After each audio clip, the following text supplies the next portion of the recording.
Assalamualaikum warahmatullahi wabarakatuh. Basmalah atau Bismillahirrahmanirrahim merupakan kalimat yang sering kita ucapkan untuk mengawali segala aktivitas. Nabi Muhammad SAW bersabda, "Kullu amrin dzibalin la yubda'u fihi bismillah fahuwa abtar au aqta au ajdam." Setiap amal kebaikan yang tidak diawali dengan bismillah, maka amal tersebut terputus barokahnya. Hadis riwayat Ahmad. Lafaz abtar, lafaz aqta dan lafaz ajdam dijelaskan oleh para ulama maksudnya adalah qalilul barokah, yang artinya sedikit barokahnya.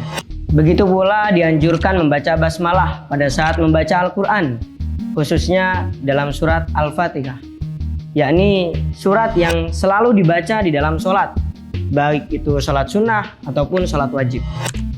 Namun sering terjadi perbedaan pendapat di kalangan umat Islam, terutama di negara kita Indonesia. Apakah pada saat kita sholat kita diharuskan membaca basmalah atau justru tidak perlu untuk membaca basmalah? Lalu bagaimanakah sebenarnya pendapat para imam madzhab dalam masalah ini?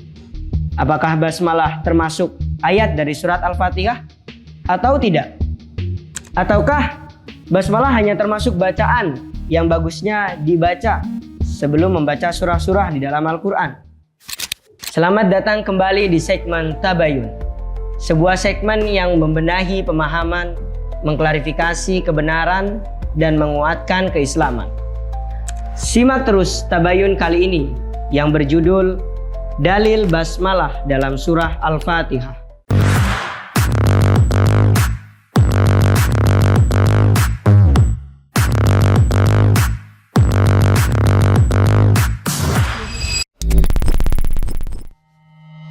Secara garis besar, Imam Syafi'i berpendapat bahwa basmalah adalah salah satu ayat dari surat Al-Fatihah. Oleh karena itu, wajib dibaca di dalam sholat saat membaca Al-Fatihah. Begitu juga dengan pendapatnya Imam Ahmad. Basmalah merupakan bagian dari surat Al-Fatihah, namun tidak dibaca secara keras di madhab Imam Ahmad. Cukup dibaca pelan saja. Berbeda dengan Imam Malik dan Imam Hanafi, keduanya sependapat bahwa basmalah tidak termasuk ayat dari surat Al-Fatihah. Lantas, apa dalil Imam Syafi'i sehingga berbeda pendapat dari imam madhab lainnya? Dalil yang menjadi alasan Imam Syafi'i mengkategorikan basmalah bagian dari Al-Fatihah adalah beberapa riwayat hadis berikut. Yang pertama, hadis yang diriwayatkan oleh Daraqutni dari Abu Hurairah radhiyallahu anhu, qala Rasulullah sallallahu alaihi wasallam, "Idza qara'tumul hamda faqra'u bismillahirrahmanirrahim. Innaha ummul Qur'an wa ummul kitab wa sab'ul matani. Wa bismillahirrahmanirrahim ihda ayatiha." Rawahu Daraqutni.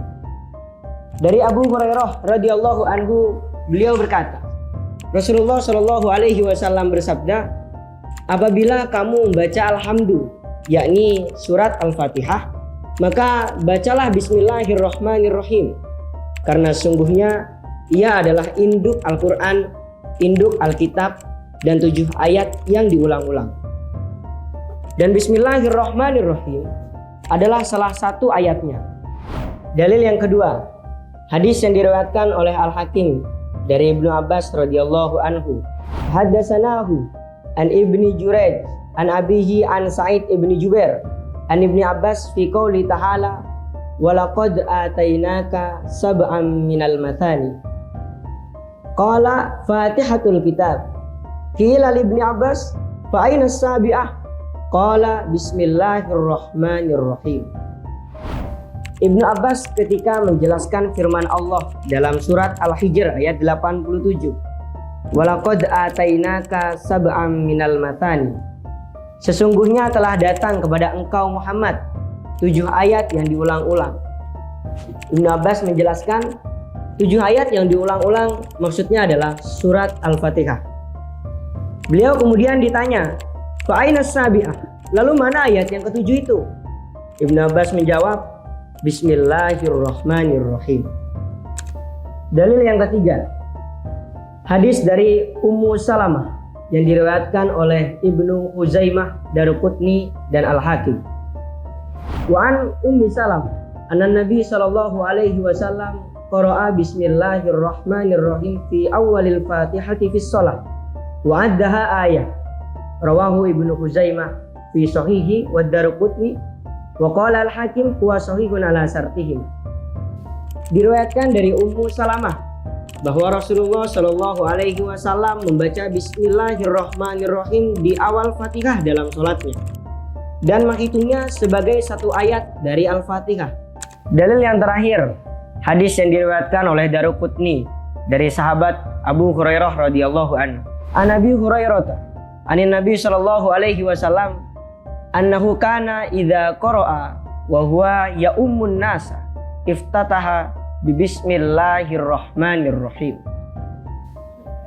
Diriwayatkan dari sahabat Abu Hurairah bahwa Rasulullah Shallallahu Alaihi Wasallam ketika membaca dalam keadaan mengimami sahabat memulainya dengan Bismillahirrahmanirrahim.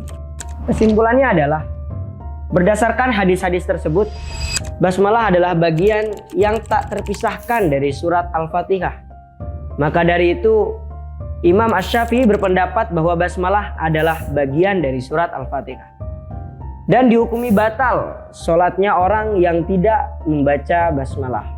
Adapun hadis yang menyebabkan terjadinya perbedaan pendapat di antara para ulama mengenai membaca basmalah dalam surat Al-Fatihah adalah adanya hadis dengan riwayat yang berbeda-beda. Yang pertama, riwayat Muslim dari Anas bin Malik bahwa Rasulullah Shallallahu Alaihi Wasallam, Abu Bakar, Umar dan Utsman dalam sholatnya tidak membaca basmalah. Sahabat Anas bin Malik mengatakan, An Anas bin Malik qala, "Sholaitu ma'a Rasulillah Shallallahu Alaihi Wasallam wa Abi Bakrin wa Umar wa Utsman, falam asma ahadan minhum yaqra'u Bismillahirrahmanirrahim." Aku telah sholat bersama Rasulullah Shallallahu Alaihi Wasallam, juga bersama sahabat Abu Bakar, Umar dan juga sahabat Utsman. Dan aku tidak pernah mendengar sekalipun dari mereka membaca Bismillahirrahmanirrahim.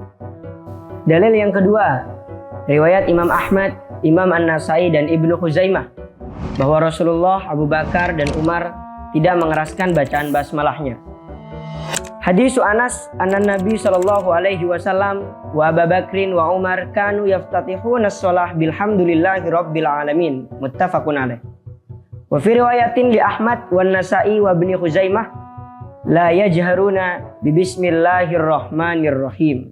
Wa fi ukhra li Ibnu Khuzaimah kanu yusirruna. Sesungguhnya Rasulullah, Abu Bakar dan Umar mengawali sholat dengan membaca surat Al-Fatihah. Imam Ahmad menambahkan dengan tidak mengeraskan bacaan basmalahnya. Dalil yang terakhir, riwayat An-Nasai dan Ibnu Khuzaimah dari Nu'aim al-Mujmir. An-Nu'aim al-Mujmir annahu shalla wa ra'a Abi Hurairah radhiyallahu an. Faqara'a Bismillahirrahmanirrahim, thumma qara'a bi ummil Qur'an, thumma qala lamma sallama inni la ashbahukum sholatan bi Rasulillah sallallahu alaihi wasallam. Kharajahu An-Nasa'i wa Ibnu Khuzaimah wal Hakim wa ghairuhum. Bahwa beliau Nu'aim al-Mujmir ketika bermakmum kepada Abu Hurairah mendengar Abu Hurairah membaca basmalah di awal Fatihahnya, dan Abu Hurairah berkata, sesungguhnya salatku paling mirip dengan salatnya Rasulullah sallallahu alaihi wasallam.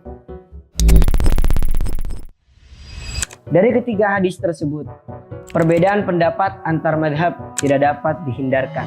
Dalam madhab Syafi'i, imam dianjurkan membaca basmalah dengan suara keras ketika berada dalam sholat jahriyah, seperti sholat maghrib, sholat isya, dan sholat subuh. Dan dianjurkan membaca basmalah dengan suara pelan ketika berada dalam sholat sirriyah, seperti sholat zuhur dan sholat asar. Pendapat tersebut berdasarkan hadis yang diriwayatkan oleh Ad-Daruqutni dari Sayyidah Aisyah radhiyallahu anha, anna Rasulullah sallallahu alaihi wasallam kana yajharu bi bismillahirrahmanirrahim. Dari Sayyidatina Aisyah bahwasannya Rasulullah sallallahu alaihi wasallam membaca bismillahirrahmanirrahim dengan suara yang keras. Walhasil, terkait bacaan basmalah di dalam sholat merupakan masalah yang sangat penting untuk kita ketahui bersama. Karena hal itu merupakan suatu hukum yang menentukan sah atau tidaknya sholat kita. Dalam mazhab Syafi'i, mazhab yang dianut mayoritas masyarakat Indonesia, berpendapat bahwa orang yang sholat dengan tidak membaca basmalah, maka sholatnya tidak sah. Demikian dari kami, semoga bermanfaat dan terima kasih. Wassalamualaikum warahmatullahi wabarakatuh.